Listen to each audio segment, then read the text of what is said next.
Aplastic anemia. Aplastic anemia.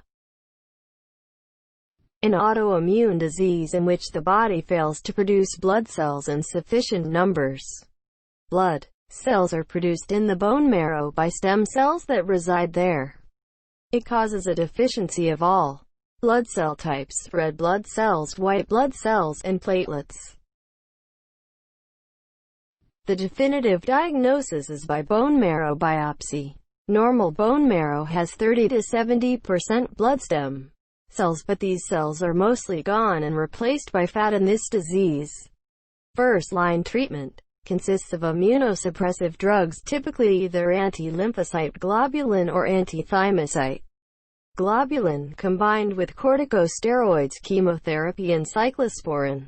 Hematopoietic stem cell transplantation is also used, especially for patients under 30 years of age with a related matched marrow donor.